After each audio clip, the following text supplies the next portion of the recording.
Oi gente, sejam bem-vindos ao meu canal.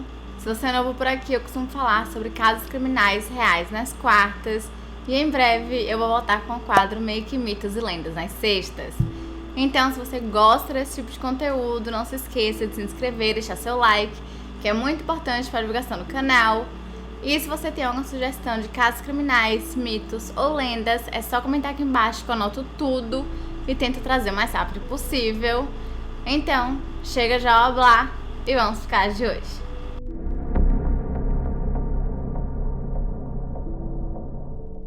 Selena Quintanilha nasceu no dia 16 de abril de 1971 em Lake Jackson, no Texas, e era filha de Abraham e Marcella Quintanilha, além de ter dois irmãos mais velhos, Abraham, conhecido como AB. Então vai ser dessa forma que eu vou me referir a ele, porque é como todo mundo conhece, e também Suzette. E no começo, quando Marcella, a mãe de Selena, começou a ter alguns sintomas, ela foi no médico e o médico disse que ela estava com um tumor que deveria ser retirado. Só que com o passar do tempo, ela continuou sentindo aqueles sintomas e estavam muito parecidos com os sintomas de gravidez. Então ela foi em um outro médico que disse que não tinha tumor nenhum e que na verdade ela estava assim grávida. E no começo ela e Abraham tinham certeza que era um menino, tanto que já tinham até um nome escolhido, que seria Mark Anthony. E só descobriram que era uma menina, literalmente, na hora que ela nasceu. E tanto que o nome Selena foi a colega de quarto do hospital de Marcella, que também tinha acabado de dar à luz, que deu essa ideia. E eles gostaram, então ficou Selena Quintanilha. E desde criança, a Selena sempre foi muito otimista e alegre e vivia com um sorriso no rosto. Ela também era extrovertida, atlética e querida por todos, se destacando em qualquer lugar que fosse. Ela também já tinha essa veia artística, amando brincar com bonecas, criando penteados diferentes nelas e até mesmo personalizando as roupas. E foi a partir daí que ela criou o sonho de abrir a sua própria boutique e não demorou muito para que ela se apaixonasse pelo mundo da música. Acontece que o seu pai, Abraham, chegou a ter uma banda durante o final dos anos 50 e início dos anos 60, chamada Los Dinos, onde tocavam músicas de rock e algumas canções tradicionais mexicanas em casas noturnas e restaurantes em Corpus Christi.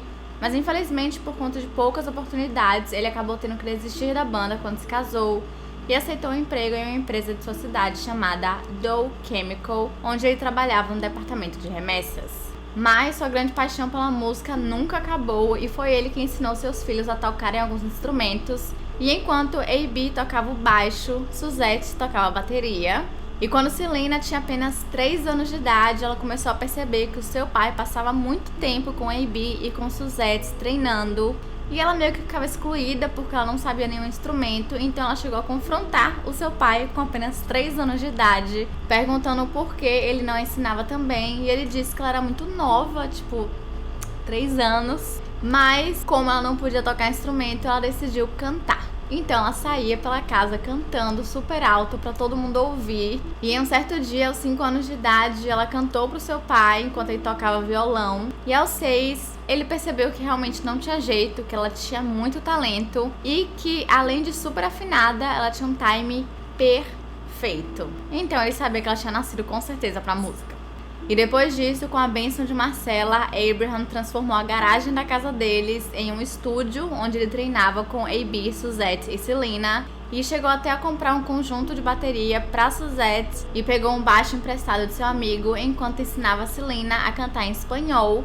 Mas desde o começo ela não queria, ela queria cantar em inglês, afinal ela falava em inglês. Mas Abraham disse que não, que ela precisava começar cantando pela música terrana e depois migrar para música internacional.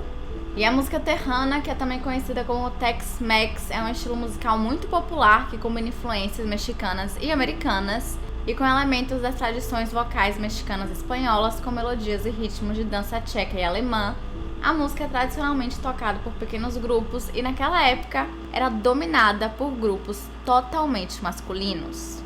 Em 1980, Abraham abriu um restaurante chamado Papagaios e foi lá onde a banda da família, agora conhecida como Selena e Los Dinos, passou a fazer apresentações recorrentes, mas infelizmente no ano seguinte o restaurante acabou tendo que ser fechado por problemas financeiros, visto que ele não estava dando o retorno que deveria, fazendo também com que a família tivesse que pedir falência e voltaram para o Corpus Christi, que fica também no Texas.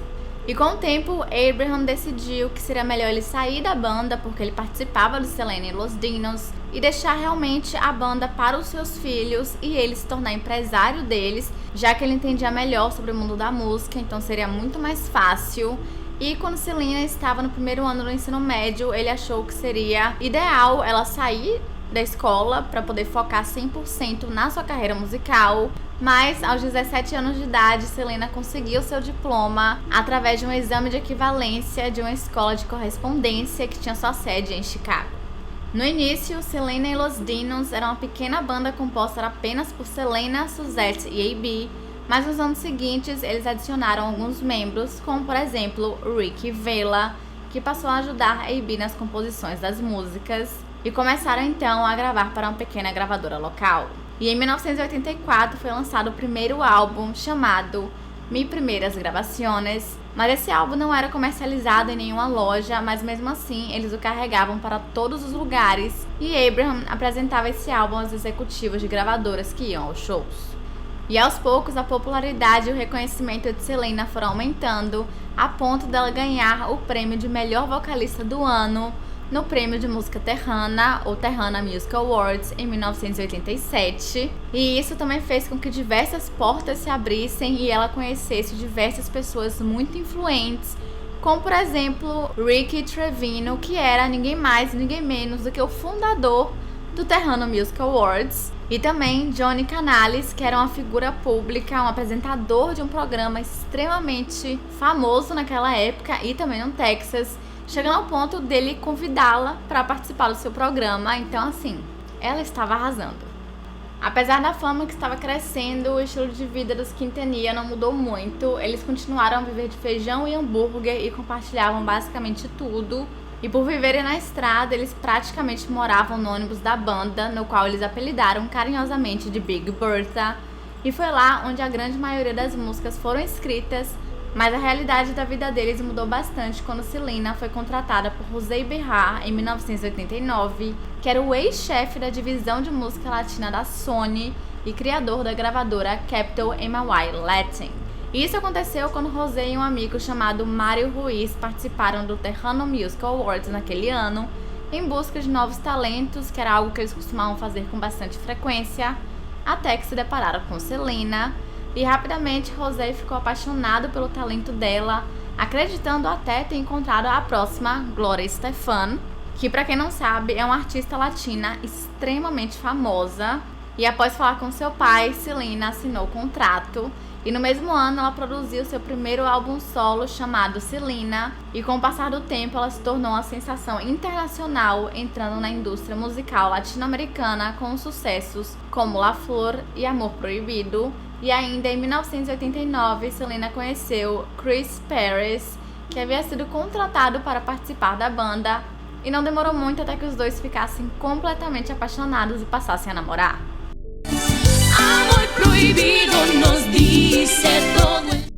Mas esse relacionamento ficou mantido em segredo por bastante tempo, porque Abraham não aprovava um relacionamento entre membros da banda, porque isso poderia prejudicar muito, principalmente no quesito de tirar o foco de Selena, e também porque ele achava que Selena era muito nova, levando em conta que ela tinha 18 anos na época, talvez bastante protetor.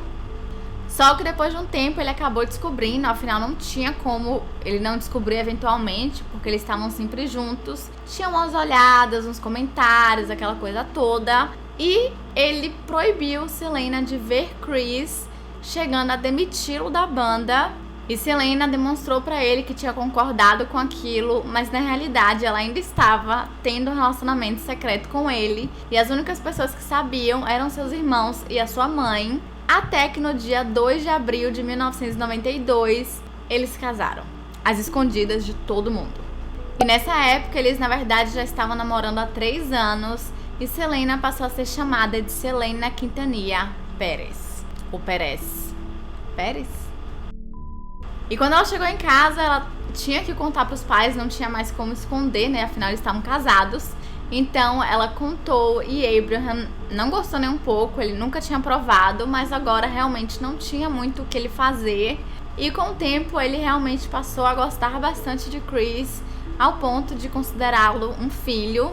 E também nessa época, A.B. já estava também casado e com 2 filhos, e Suzette estava meio que começando um relacionamento. E então Selena e Chris passaram a morar em uma casa vizinha à casa dos pais dela, que pelo que eu entendi, na série pelo menos, Abraham comprou a casa dele e a casa vizinha, e então quando eles se casaram, ele decidiu dar essa casa para Selena e Chris. E um tempo depois, os dois compraram um terreno para construir a própria casa deles, que era um sonho, e depois eventualmente criar a própria família, mas infelizmente isso nunca aconteceu.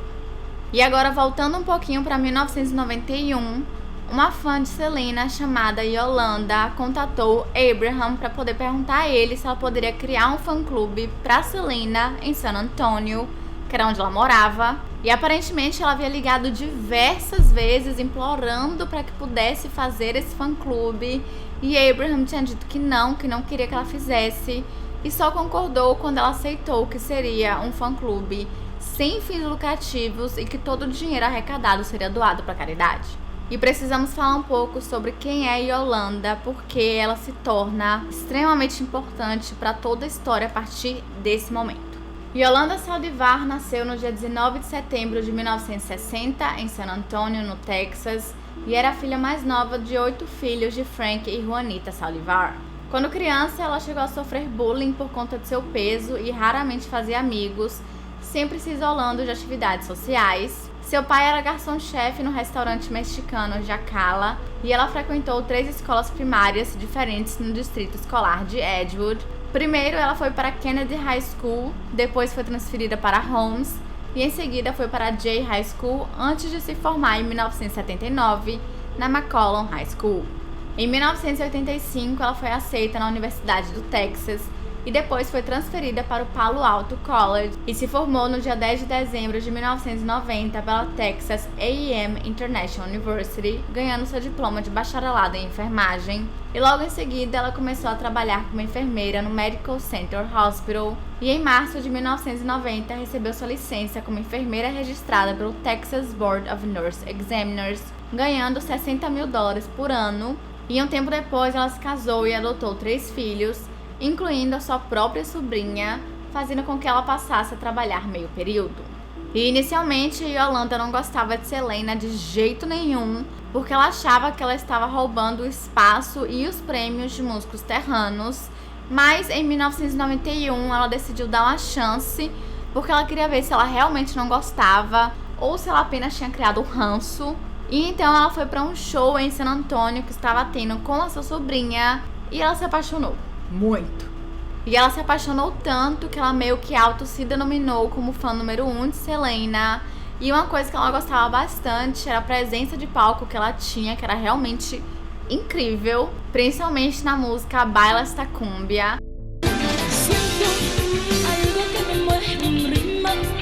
E no dia seguinte ao show, ela decidiu ir em uma banca de revista pra ver se encontrava alguma lembrancinha, algum souvenir do show, né, pra poder guardar como lembrancinha. Só que não tinha nada que ela pudesse comprar, e foi daí que surgiu a ideia dela criar um fã-clube em San Antonio, porque assim também seria uma forma de promover Selena.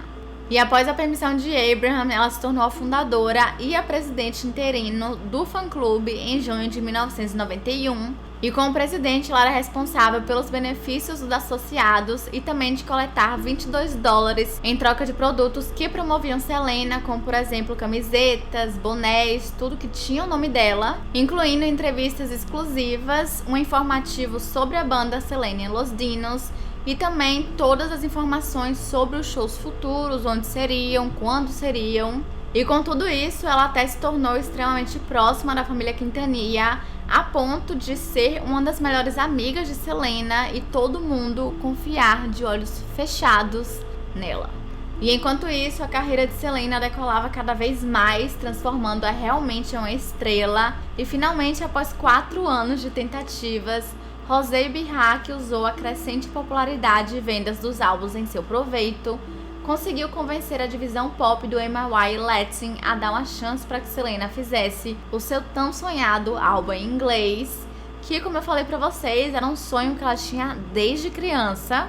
E em dezembro de 1993, ela assinou o contrato com a gravadora para que começassem a produzir o álbum, que levou 1 ano e meio para ser produzido devido a um enorme esforço de encontrar músicas e produtores certos.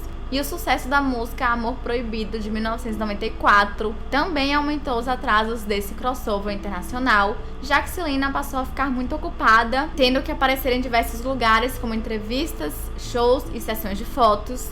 E no início de 1994, Selena abriu novamente sua tão sonhada boutique, chamada Selena Etc., em Corpus Christi, e contratou Yolanda Saldivar, que era a fã que estava cuidando do seu fã-clube, para administrar a loja.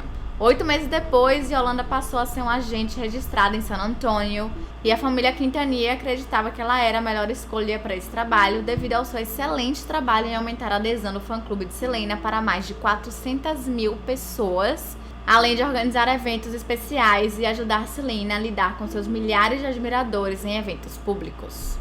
E mais tarde foi descoberto que o quarto de Yolanda era basicamente um santuário para Selena. Era repleto de fotos em todas as paredes e tinham até algumas velas, como se realmente fosse um santuário. E ela também tinha uma biblioteca repleta de vídeos de Selena que ela usava para entreter os seus convidados quando eles iam na casa dela.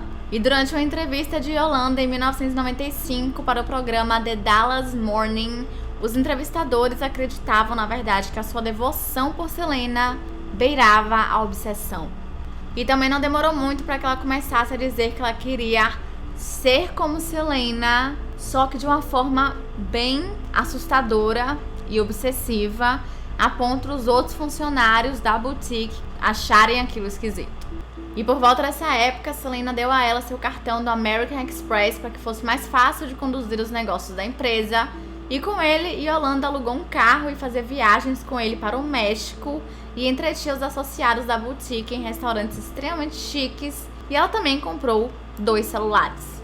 E alguns membros da equipe da boutique diziam que Yolanda era uma pessoa completamente diferente quando Selena estava por perto, como por exemplo, se Selena estava na boutique, ela era gentil, meiga, fofinha, e quando ela ia embora, ela virava o capeta. Em dezembro de 1994, as filiais da Selena Etc., que até onde eu entendi tinham filiais em Corpus Christi e San Antonio, começaram a sofrer bastante porque de 38 funcionários passaram para 14, e isso porque Yolanda começava a demitir um monte de gente apenas porque ela não gostava das pessoas. Tipo, nada relacionado ao trabalho, não estava fazendo alguma coisa certa, enfim, era realmente porque ela não gostava pessoalmente daquelas pessoas, e é isso. E por conta disso, alguns funcionários chegaram a reclamar para a própria Selena, dizendo o que estava acontecendo, mas ela meio que não conseguia acreditar que Yolanda estaria fazendo algo para prejudicá-la, muito menos para prejudicar a sua empresa. Então, esses funcionários foram reclamar para Abraham, o pai, e ele chegou a falar para Selena que Yolanda não era uma boa influência como ela achava que ela era. Mas, novamente, Selena não levou muito a sério porque seu pai geralmente não costumava acreditar praticamente em ninguém. Em janeiro de 1995, Deborah Ramirez, a prima de Selena, foi contratada para trabalhar nas boutiques e ajudar a expandir o empreendimento da moda no México.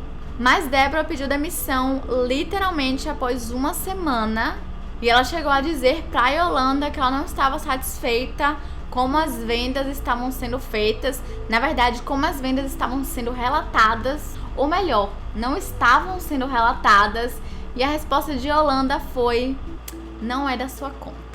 E pouco tempo depois, Deborah também descobriu que estavam faltando alguns recibos, e ela novamente foi falar para Yolanda que novamente disse para ela cuidar da própria vida. E não eram apenas com os funcionários das boutiques que Yolanda não se dava bem ou simplesmente maltratava. O estilista de Selena, chamado Martin Gomes, sempre tinha conflitos com ela, e isso se intensificava sempre que Selena tinha um desfile. Martin chegou a acusar Yolanda de destruir algumas de suas criações originais, além de dizer que ela nunca pagava nenhuma conta e isso era a responsabilidade dela. Ele chegou a dizer para Selena que Yolanda não era uma boa pessoa, mas Yolanda disse que ele estava exagerando. E algumas semanas depois, ela pediu aos funcionários que ajudassem a pagar um presente para Selena, mas um deles percebeu que Yolanda não queria que Selena soubesse que ela havia comprado alguma coisa, mas também não queria que ela soubesse o quanto tal coisa custava. E a partir de janeiro de 1995, Abraham começou a receber diversos telefonemas de fãs que estavam reclamando que eles haviam pagado a taxa de inscrição do fã-clube, mas que em momento nenhum eles haviam recebido as lembrancinhas que eles deveriam receber por isso.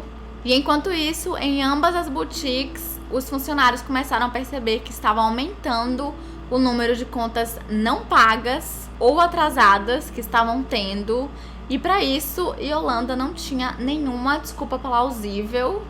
E após uma investigação, Abraham descobriu que ela havia desviado $60 mil usando cheques falsos do fã-clube e das boutiques.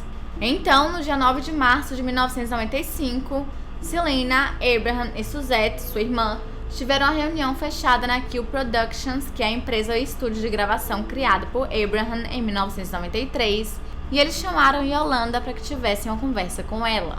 E nessa reunião, Abraham apresentou todas as inconsistências, as faltas de recibo, o dinheiro desviado, tudo isso para Yolanda, mas ela simplesmente ficava sentada quieta, não falava nada, não se movia. Ele chegou a falar que ia entrar em um processo legal e ela continuou parada, sem demonstrar nada, até que Suzette falou que ela era uma mentirosa e ladra, então ela levantou e foi embora. Na manhã seguinte, Ed Quintanilla, que era o irmão de Abraham, ligou para Abraham dizendo que Yolanda estava com mais uma funcionária na frente da Kill Productions. E então Abraham foi até lá e disse que ela não era mais bem-vinda e que não era para ela pisar mais os pés ali. E naquele mesmo dia, Selena e Yolanda tiveram uma discussão, mas Selena não queria acabar com a amizade porque ela realmente gostava muito de Yolanda e considerava ela, como eu falei, sua melhor amiga. E também a considerava essencial para o crescimento da sua linha de roupas no México. E além disso, ela precisava dos documentos fiscais para pagar os impostos que Yolanda dizia que tinha. E após a reunião na Kill Productions, o seu nome continuou na folha de pagamento, mas a sua demissão já estava agendada para o momento em que ela devolvesse os documentos que ela afirmava estarem com ela. No dia 13 de março de 1995, um dia após ter sido banida da Kill Productions, Yolanda foi para uma loja chamada A Place to Shoot, onde ela comprou uma arma, que era um revólver Taurus 45 de ponta curta de calibre 38.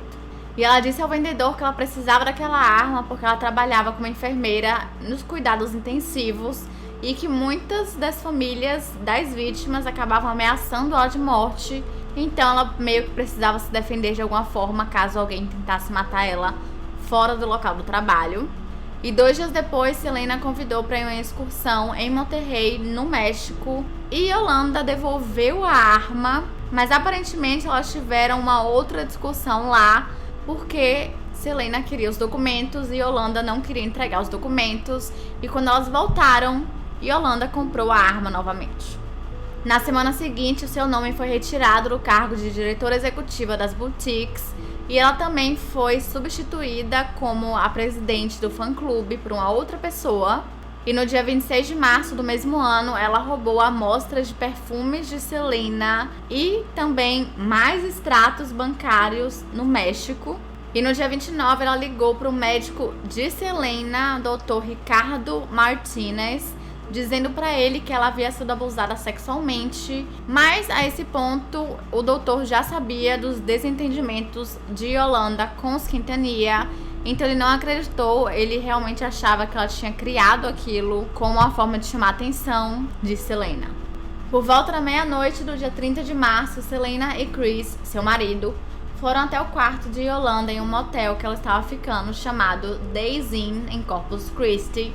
E eles foram lá pegar os documentos desaparecidos que Selena precisava para os impostos, porque Yolanda tinha dito que lhe entregaria tudo. Mas quando Selena e Chris voltaram para casa, ela percebeu que não estava tudo ali, que ainda estavam faltando alguns documentos muito importantes. E mais tarde ela recebeu um telefonema de Yolanda dizendo que havia sido abusada sexualmente e que precisava conversar com Selena, só que sozinha. E Chris chegou a falar pra Selena pra ela falar que estava muito tarde, então ela não iria. E então Selena combinou de encontrá-la na manhã seguinte, às escondidas. Às 7h30 da manhã, no dia 31 de março, Selena saiu de sua casa e foi para o Days Inn. E de lá, as duas foram para o Hospital Regional de Médicos, onde os funcionários disseram que não tinha nenhum sinal de abuso, mas que Yolanda apresentava sinais de depressão. E por volta das 10 horas, Abraham, o pai de Selena, ligou para Chris para perguntar onde Selena estava, porque eles haviam marcado horário para gravarem uma música na Kill Productions, mas ela ainda não estava lá. E Chris então ligou para ela e ela disse que havia se esquecido completamente disso, mas que logo estaria no estúdio. Mas infelizmente essa foi a última vez em que ela falou com Chris. Voltando para o quarto no Days Inn, Yolanda e Selena começaram a discutir sobre os negócios e sobre a documentação, e alguns hóspedes do motel chegaram a fazer uma reclamação falando de duas mulheres que estavam discutindo de negócios. E aparentemente Selena disse a Yolanda que ela não era mais confiável e que ela não queria mais ter contato com ela. E às 11h48, Yolanda pegou a sua arma que estava dentro da sua bolsa e apontou para Selena. E quando ela viu aquilo, ela percebeu o que estava acontecendo e tentou ir para a porta. E nesse momento, Yolanda deu um tiro em seu ombro direito, atingindo exatamente a sua artéria subclávia, que liga exatamente ao coração, fazendo com que Selena começasse a perder muito sangue. E ela até conseguiu se arrastar para fora do quarto até a recepção do hotel. E então ela caiu na frente de um funcionário que imediatamente ligou para a ambulância. E antes que a ambulância chegasse, ela disse para ele que quem tinha feito aquilo com ela era Yolanda. E também disse o número do quarto, que era o quarto 150. Mas infelizmente o estado de Selena piorou muito rápido. E quando os paramédicos chegaram, seus batimentos cardíacos estavam muito lentos. Ao meio-dia, ela chegou no Hospital Memorial Corpus Christi, onde foi transferida para a sala de trauma. Mas infelizmente os médicos perceberam que os danos eram irreparáveis e Selena Quintanilla Pérez foi declarada morta a 1h05 do dia 31 de março de 1995, com apenas 23 anos de idade devido à perda de sangue e parada cardíaca. 3 horas após a sua morte, uma autópsia foi realizada e os médicos disseram que se a bala tivesse atingido literalmente 1 milímetro para cima ou para baixo do local onde atingiu, ela provavelmente não teria morrido. E assim que os paramédicos chegaram no local, no motel Days Inn, Yolanda entrou em sua caminhonete e saiu disparada, tentando fugir, mas ela acabou sendo impedida por alguns policiais que estavam por perto, para ver o que tinha acontecido. E um dos policiais mandou ela sair do carro e então ela saiu, mas apontou a sua arma para sua têmpora, ameaçando tirar a própria vida. Mas ela acabou se rendendo e então foi levada para a delegacia da cidade, onde foi colocada em uma sala de interrogatório. E mais tarde, um dos detetives disse que havia informado a ela que ela tinha direito a advogado, mas que ela renunciou, e disse que o tiro havia sido acidental. Foi então estabelecida uma fiança inicial de $100 mil para Yolanda Saldivar, mas o promotor público Carlos Valdez conseguiu aumentar esse valor para $500 mil. E rapidamente a prisão do condado de Nueces foi inundada com ameaças de morte e pedidos públicos por justiça vigilante. Foi relatado também que alguns membros de gangues no Texas disseram que matariam Yolanda quando ela fosse libertada. E dentro da própria prisão, ela também sofreu diversas ameaças de morte de outros presidiários.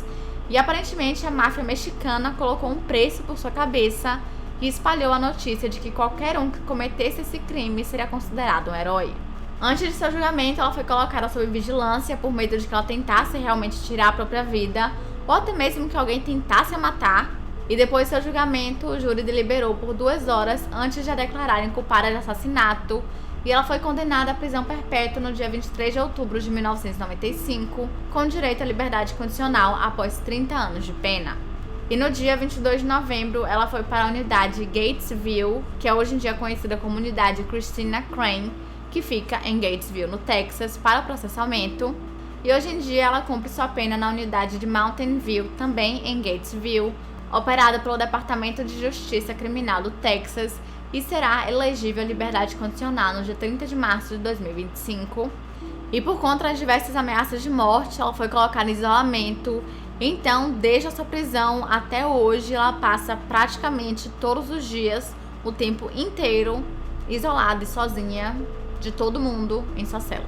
Quando a estação de rádio KDAA AM deu a notícia do assassinato de Selena Quintanilla, acredito que eles foram os primeiros a dar a notícia, Muita gente ligou pra eles dizendo pra eles pararem de mentir, acusando-os de mentirosos, dizendo que era um absurdo eles inventarem uma coisa dessas, porque era impossível Selena ter morrido, já que ela era uma estrela em ascensão, ela estava construindo sua carreira e ela estava no auge do auge, então era muito esquisito imaginar que alguém teria matado ela, sendo que todo mundo simplesmente a amava. Mas não demorou muito para que essa notícia se tornasse a notícia principal de todos os jornais em Corpus Christi.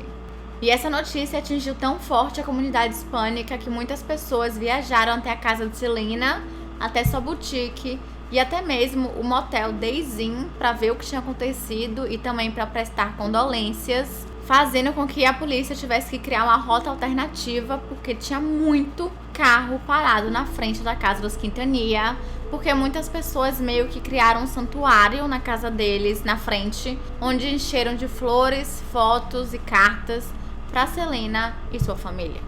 No dia 12 de abril de 1995, apenas 2 semanas após sua morte, o governador do Texas na época, George W. Bush, declarou o dia do aniversário de Selena como Selena Day no Texas, meio que como feriado, e nesse dia milhares de fãs se reuniram em frente ao seu túmulo para cantarem músicas folclóricas tradicionais mexicanas, e a polícia novamente teve que controlar a multidão, e no mesmo dia, em um outro local, muitos fãs foram assistir à missa votiva de ressurreição para Selena no Johnnyland Concert Park.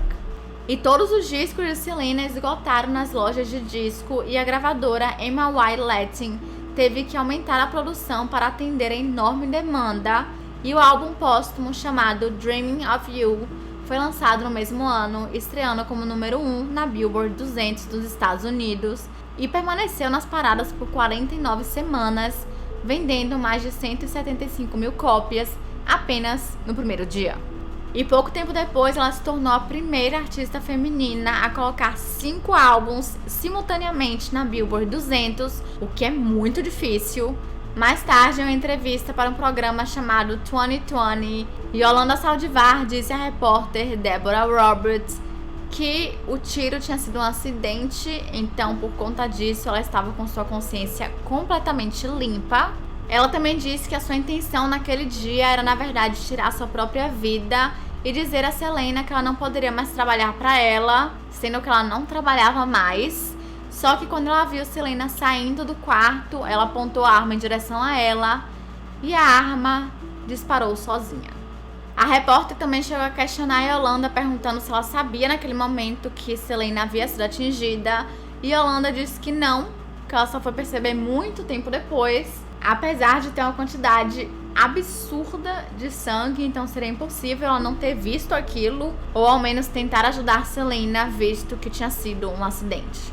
E além disso, ela também disse que ela não havia desviado dinheiro nenhum, tanto do fã-clube quanto da boutique, mas Abraham Quintanilla, o pai de Selena, disse que ele tinha provas de que ela havia roubado mais de $100 mil e que além disso ela estava stalkeando Selena nos dias anteriores à sua morte, ligando o tempo inteiro, dizendo que queria conversar com ela, que queria falar com ela, que precisava ver ela. E na mesma entrevista, a repórter Deborah Roberts perguntou o porquê ela precisava de uma arma, e Yolanda disse que Abraham havia ameaçado matá-la, o que ele disse que não, que ele nunca tinha feito isso. E mais tarde, um psicólogo forense chamado Dr. Reed Moller, que estudou essa entrevista, disse que Yolanda mostrava sinais de transtorno obsessivo compulsivo e que ela tinha transtorno de personalidade, além de que tinha um impulso homicida. Yolanda tentou apelar sua condenação em 2000, mas o pedido só foi recebido em 2008 e foi negado. E a arma que ela havia usado para matar Selena foi posteriormente destruída por ordem de um juiz, apesar dos protestos de historiadores que queriam guardá-la. Em 1997 foi lançado um filme que conta a história de Selena, que é interpretado por ninguém mais, ninguém menos do que Jennifer Lopez. E eu indico esse filme de olhos fechados, é realmente muito bom. Acho que tem umas 2 horas de duração, então é um pouquinho longo. Mas vale a pena, gente, ver Jennifer Lopez por 2 horas interpretando Selena Quintanilla. Não tem como ser ruim, não é mesmo?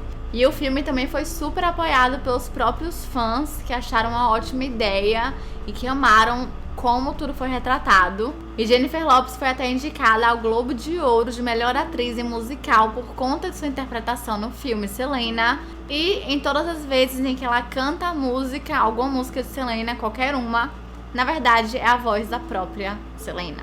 E ano passado foi lançada uma série da Netflix chamada Selena The Series, que é assim, perfeita, não preciso falar nada, maravilhosa, é incrível, é tudo. Se você não assistiu, assista, porque eu me apaixonei 100% por esse caso através da série. Eu já conheci o caso antes, eu não lembro onde eu vi pela primeira vez, mas eu já conhecia. Mas em momento nenhum eu tinha pensado em trazer pra vocês, até que eu assisti a série e não tinha como não trazer, eu realmente me apaixonei completamente, então assistam. E nessa série, Selena é interpretada pela atriz Christian Serratos, que é simplesmente maravilhosa. E se você não sabe quem Christian Serratos é, ela participou e ficou conhecida através do seu papel em The Walking Dead, porque ela interpretou uma personagem chamada Rosita Espinhosa.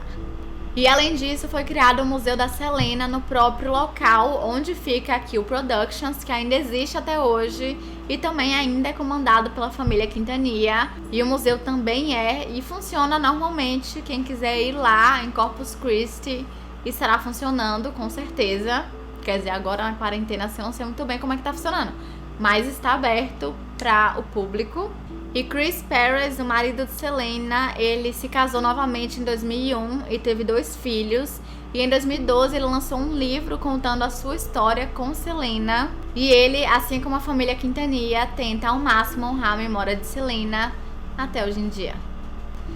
E é isso, gente. Esse foi o vídeo de hoje. Não se esqueçam de se inscrever, deixar seu like, que é muito importante para a divulgação do canal. E se vocês quiserem, me sigam lá no Instagram também. Lembrando que se vocês têm alguma sugestão de casos criminais, mitos ou lendas, é só comentar aqui embaixo que eu anoto tudo e tento trazer o mais rápido possível. E é isso. Até semana que vem.